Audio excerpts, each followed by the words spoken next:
Who owns us? We do. This is Ralph K. Ginorio's Keep Right column, an op-ed in the Coeur d'Alene Press, dateline October 1st, 2021. Who owns me? This fundamental question for each and every one of us is at the heart of every controversy we face today. To whom do our bodies belong? Precisely who determines our fates? Within traditional Judeo-Christian Western Civilization, while the state has some limited authority, we belong to God. Within the 18th century Philosophical Enlightenment that gave birth to our American Republic, we own ourselves. President Biden's vaccine mandate is a demagoguery designed to divert attention from the deadly mess he made of his retreat from Afghanistan. His advisors have calculated that public opinion will support stripping away the rights of the unvaccinated because their choice can be spun as a threat to others. Recent polls suggest that he is correct, with all groups except Republicans supporting him roughly 55% to 30%.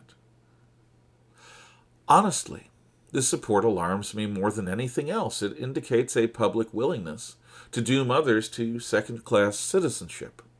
After both the Civil War and the Civil Rights Movement, we finally were moving away from any citizen being treated as a subject rather than as a citizen.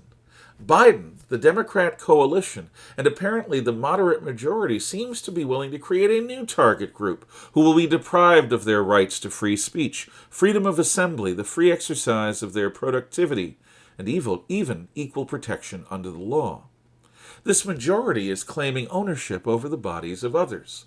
Widespread panic has transformed many individuals of conscience into unreasoning members of a mob bent on pillorying those who dissent.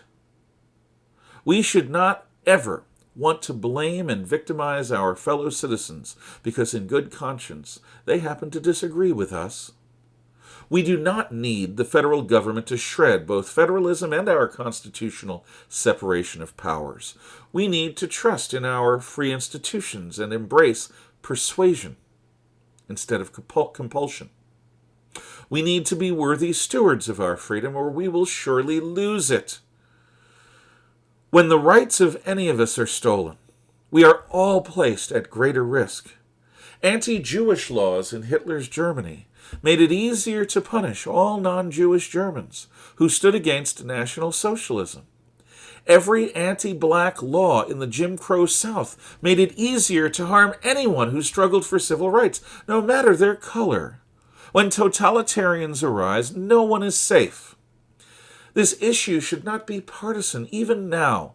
Pro-choice advocates argue that a woman's right to choose rests in her ownership of her own body. Pro-life advocates assert that the woman's rights stop where they threaten her baby's life. Both sides argue from a basis valuing the dignity of human life and free choice. Liberals and conservatives, progressives and libertarians, we all need to reaffirm our shared conviction and dedication to the principle that human life is precious. The collective does not own us. We own ourselves.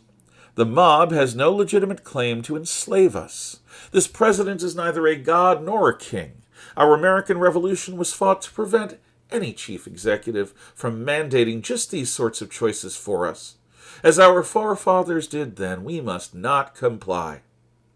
For my own part, as a Christian, I say that God owns me. As an American, I say that I own my body. No other answer is possible for a free person. Americans once understood that slavery is worse than death. Perhaps our folly will require us to learn this costly lesson once more.